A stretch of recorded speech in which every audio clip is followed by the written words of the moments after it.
வணக்கம். Welcome to foods of India. நம்ம உடலுக்கு தேவையான குளிர்ச்சியை தரக்கூடிய அகரகரை வச்சு ரொம்ப டேஸ்டியாகவும் ஹெல்த்தியாகவும் குழந்தைங்க பெரியவங்க எல்லாருமே ரொம்ப விரும்பி சாப்பிட்ற மாதிரி தேங்காய் பால் புட்டிங் செய்யலாங்க. இது செய்கிறது ரொம்ப ஈஸி. அதே மாதிரி செய்கிறதுக்கு ரொம்ப நேரமும் எடுத்துக்காது. 10 நிமிஷத்துக்குள்ளே டக்குன்னு செஞ்சு அசத்திடலாம். இந்த தேங்காய் பால் புட்டிங் செய்கிறதுக்காக நான் 10 கிராம் அளவுக்கு அகரகரை எடுத்திருக்கேன். அகரகரை எப்படி பயன்படுத்தலாம், அகரகரை வச்சு வேறு என்னென்னலாம் செய்யலாம் அப்படிங்கிற டீட்டெயில்ஸ் எல்லாமே இந்த பேக்கெட்டோட பின்பக்கம் கொடுத்துருக்காங்க. நம்ம அதை பார்த்து தெரிஞ்சுக்கலாம். நம்ம இன்றைக்கி இந்த 10 கிராம் முழுசையும் தான் பயன்படுத்த போகிறோம். அதுக்காக முதல்ல அகரகரை தண்ணியில் ஒரு 5 நிமிஷம் வரைக்கும் நல்லா ஊற வச்சுக்கோங்க. 5 நிமிஷத்துக்கு அப்புறம் பார்த்தீங்கன்னா அகரகரை நல்லா ஊறி இந்த மாதிரி புசு புசுன்னு இருக்கும். இப்போ தண்ணியெல்லாம் நல்லா பிழிஞ்சிட்டு திருப்பியும் 2 தடவை தண்ணி ஊற்றி நல்லா கழுவி தனியாக பிழிஞ்சு எடுத்து வச்சுக்கோங்க. அகரகர் பவுடராகவும் கிடைக்கும். அந்த மாதிரி பவுடர் அகரகர்னால் நீங்கள் தண்ணியில் ஊற வைக்க தேவை கிடையாது. இப்போ இந்த பக்கம் ஒரு முடி தேங்காய் நான் நல்லா துருவி கொஞ்சமாக தண்ணி விட்டு அரைச்சி தேங்காய் பால் பிழிஞ்சு எடுத்து வச்சுருக்கேன். நான் எடுத்து வச்சுருக்க தேங்காய் பால் இந்த கிளாஸில் 1.5 கிளாஸ் அளவுக்கு இருக்குது. இப்போ 10 கிராம் அளவுக்கு நம்ம அகரகர் எடுத்தோம்னா 5 கிளாஸ் தண்ணி தேவைப்படும். 1 கிளாஸ் தேங்காய் பால் எடுத்தால் மீதி 4 கிளாஸ் தண்ணி எடுத்துக்கணும். 2 கிளாஸ் தேங்காய் பால் எடுத்தால் மீதி 3 கிளாஸ் அளவுக்கு தண்ணி எடுத்துக்கணும். நான் 1.5 கிளாஸ் அளவுக்கு தேங்காய் பால் எடுத்திருக்கேன். அதனால் 3.5 கிளாஸ் அளவுக்கு தண்ணி எடுத்து வச்சுருக்கேன். இப்போ தண்ணியை மட்டும் ஒரு பாத்திரத்தில் ஊற்றி அடுப்பில் வச்சு நல்லா சூடுபடுத்திக்கணும்.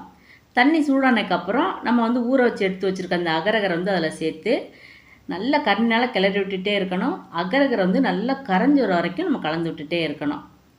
இப்போ அகரகரை நல்லா இந்த மாதிரி கரைஞ்சதுக்கப்புறம் இது கூட 1/2 கப் அளவுக்கு ஜீனி சேர்த்துக்குங்க. உங்களுக்கு இனிப்பு அதிகமாக பிடிக்கும் அப்படின்னு நீங்கள் நினச்சா 3/4 கப் அளவு கூட ஜீனி சேர்த்துக்கலாம்.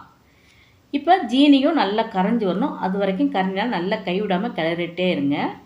இப்போ இந்த மாதிரி ஜீனி நல்லா கரைஞ்சதுக்கப்புறம் இப்போ அடுப்பை ஆஃப் பண்ணிடலாம். இந்த டைம் நம்ம அந்த எடுத்து வச்சுருக்க கெட்டியான தேங்காய் பாலை இது கூட சேர்த்து அதையும் நல்லா கலந்து விட்டுறணும். இப்போ வாசனைக்காக இது கூட விருப்பப்பட்டால் நீங்கள் கொஞ்சமாக ஏலக்காய் பொடி பண்ணி சேர்த்துக்கலாம். நான் 3 ஏலக்காய் பொடி பண்ணி சேர்த்துருக்கேன். அதே மாதிரி அதனோட இனிப்பு சுவையை கூட்டுறதுக்காக நான் ஒரு சிட்டிகை உப்பும் சேர்த்துருக்கேன். இப்போ இது எல்லாத்தையும் சேர்த்து நல்லா கலந்து விட்டாச்சு. தேங்காய் பால் சேர்த்ததுக்கப்புறம் எக்காரணம் கொண்டும் நீங்கள் அடுப்பில் வச்சு சூடுபடுத்திடாதீங்க. அந்த மாதிரி செஞ்சிங்கன்னா இந்த அகரகர் புட்டிங் திரிய ஆரம்பிச்சிடும். அகரகர் சூடாக இருக்கும்போதே உங்களுக்கு பிடிச்ச மோல்டு அப்படி இல்லைன்னா உங்களுக்கு பிடிச்ச ஷேப்பில் ட்ரேயில் நீங்கள் ஊற்றி அப்படியே ரெஸ்ட்டில் விட்டுறலாம். நான் கேக் ட்ரேயில் தான் ஊற்றி வச்சுருக்கேன். சூடு ஆறிடுச்சுன்னா அது கெட்டிப்பட ஆரம்பிச்சிடும். அதனால நம்ம சூடாக இருக்கும்போதே நம்ம இந்த மாதிரி எடுத்து பாத்திரங்களில் வச்சிடணும். அவ்வளவுதாங்க. இப்போ நம்மளோட தேங்காய் பால் புட்டிங் ரெடி ஆயிடுச்சு. பாருங்கள், கையில் தொட்டு பார்த்திங்கன்னா அப்படியே மெத்துன்னு சாஃப்டாக இருக்கும். இப்போ இதை நம்ம அப்படியே ஒரு தட்டில் மாற்றி எடுத்து வச்சுக்கலாம். நம்ம வெளியில் வச்சுருக்க விட ஃப்ரிட்ஜில் வச்சுருந்தோம்னா சீக்கிரமாகவே கெட்டிப்பட ஆரம்பிச்சிடும். பாருங்கள், நம்ம சேர்த்த தேங்காய் பால் மேலேயும் அகரகர் கீழேயும் செட் ஆகி பார்க்கவே அட்டகாசமாக இருக்குது. இதை நம்ம அப்படியே எடுத்து சாப்பிட்லாம். செம்ம டேஸ்ட்டாக இருக்கும். ஃப்ரிட்ஜில் நம்ம ஸ்டோர் பண்ணி வச்சோம்னா 2-3 நாள் வரைக்கும் வச்சு கூட நம்ம சாப்பிட்டுக்கலாம். குழந்தைங்களுக்கு பிடிச்ச மாதிரி கொடுக்கணும் அப்படின்னா இதுக்கு மேலே சாக்லேட் துருவல் அப்படி இல்லைன்னா இந்த மாதிரி சுகர் பீட்ஸை மேலே தூவி கொடுத்து விடுங்க.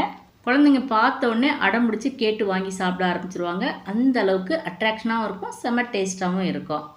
ரொம்ப ஹெல்த்தியான இந்த அகரகர் தேங்காய் பால் புட்டிங்கை நீங்களும் ட்ரை பண்ணி பார்த்து டேஸ்ட் எப்படி இருந்துச்சுன்னு கமெண்ட் பண்ணுங்கள்.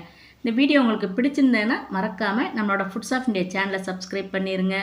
இந்த தேங்காய் பால் புட்டிங் உங்களுக்கு ரொம்ப பிடிச்சிருந்தேன்னா மறக்காமல் உங்கள் ஃப்ரெண்ட்ஸுக்கும் மற்றவங்களுக்கும் ஷேர் பண்ணிவிடுங்க. தேங்க்ஸ் ஃபார் வாட்சிங்.